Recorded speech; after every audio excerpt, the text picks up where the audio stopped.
Hi again, everyone. Brian Rhodes here. I hope everything's right with all of you out there. Do you like my hair? Oh my God, I dare not go outside for fear I'd be mistaken for a homeless guy. Unfortunately, it's at that bad spot where it hasn't grown long enough, and as I mentioned in an earlier blog, I'm going to let my hair grow out again, probably down to around here somewhere. I'm more of a character actor now, without question, and many roles in the entertainment world, especially with older men, call for longer hair. So I've decided I'm going to let my hair grow longer, at least on the assumption that if it requires longer hair, an audition or a role requires longer hair, I'll have it. But if it requires shorter hair, I can cut it. I certainly can't grow it in a matter of days, but I can cut it. So that's the method in my madness, all right? Not much happening out there right now in the crypto world. Everything's pretty flat.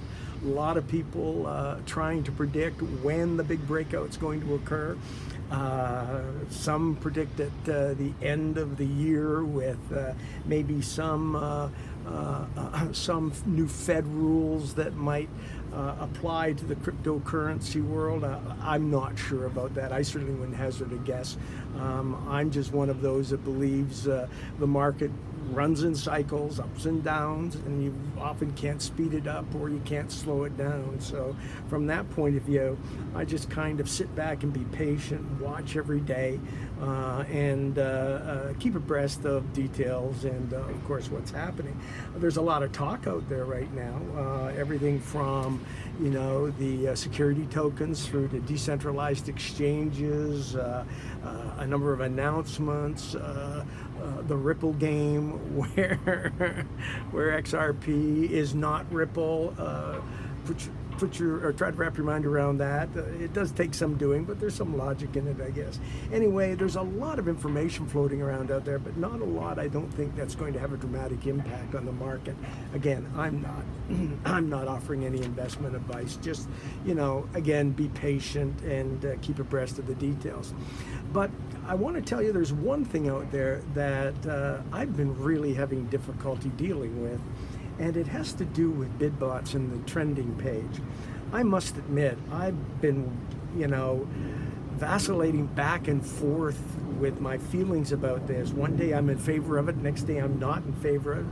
I've been reading a number of comments for weeks now on various posts, trying to figure out the rationalizations. Quite frankly, most of it is really just a lot of people threatening people to stop, certainly, in fact, demeaning people who use it. I'm not sure that type of discussion is really meaningful or useful, but I understand the necessity for discussion.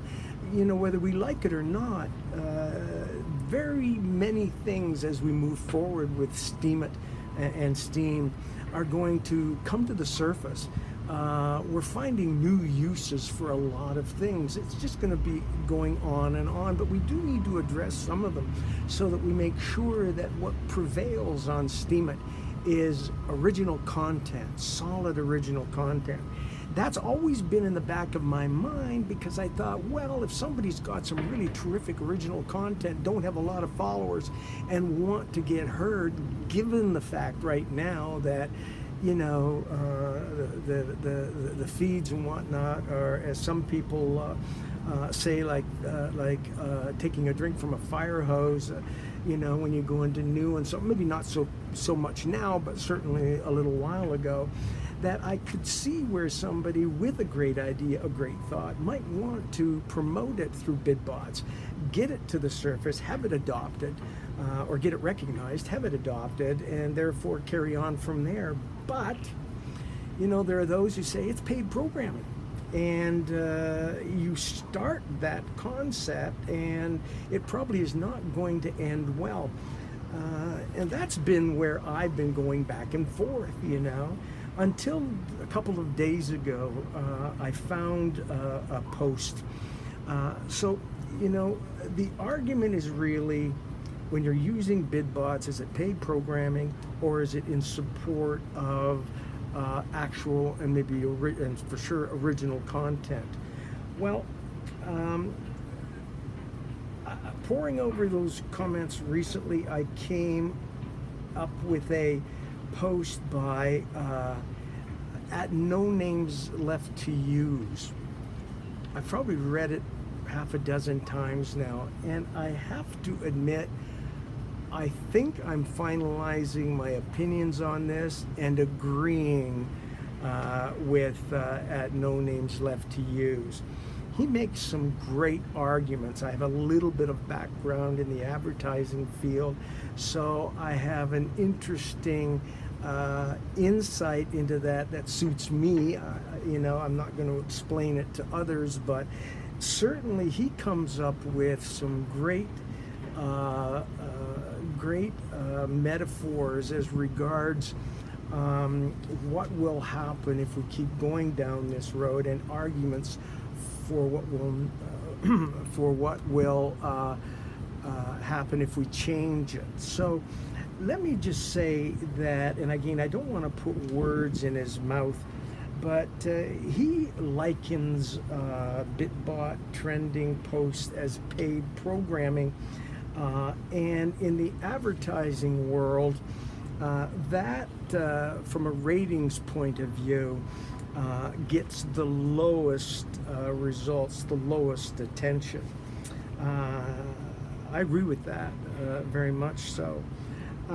He then uses the idea of commercials and how we wouldn't certainly watch, I think he said 12 minutes of commercials to see 2 minutes of programming, and then 12 minutes of commercial again.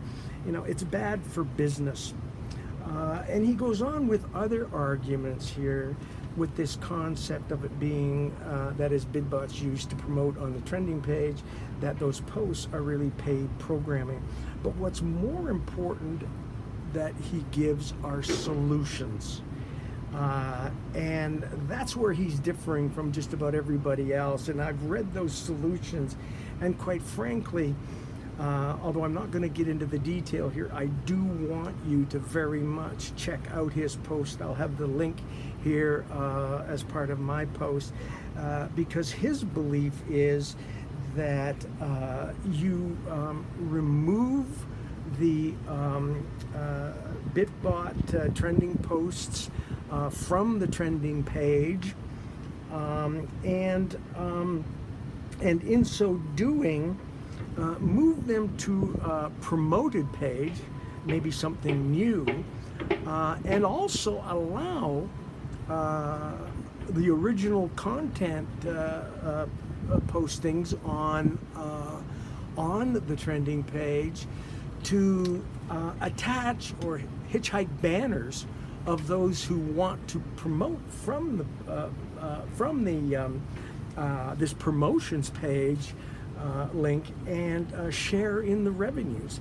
It really makes a lot of sense. Now, I don't know technically how difficult it is to do, but I think it's an argument out there that needs to be addressed. So what I'm doing today is making this my goal.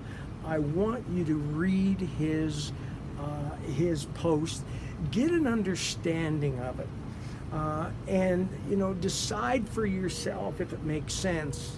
And I think one other thing that we should do as Steemians in this case, when we go to the trending page, because there is still some good information, some wonderful original content that is not using BidBots on the trending page. You have to go a little deeper to find it, but some of it's still there.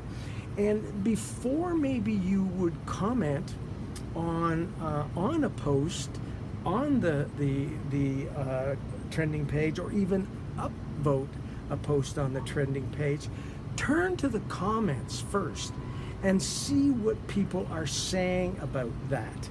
And if there are people in there that you respect, then maybe what you should do is find out more from them, their arguments, because I think this is an important a very important issue. I'm becoming to believe it's much more important than I ever really thought it to be initially.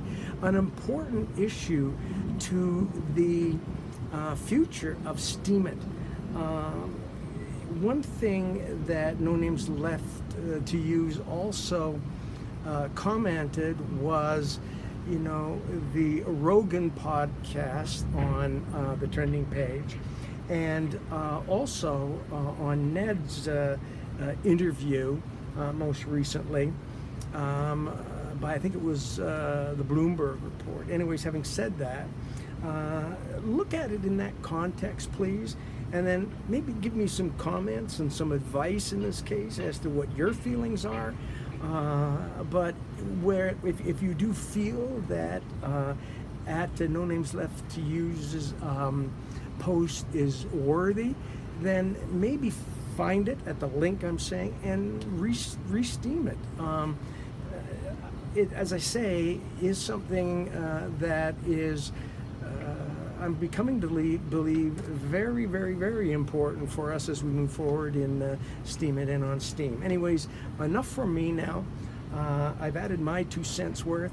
I'm following now at No Names Left to Use because he's got some really good thoughts and ideas and some solutions, and I would suggest maybe you do the same. But again, the decision is yours. Thanks very much for your time today, and we'll look forward to talking to you again soon, okay? Take care. Bye.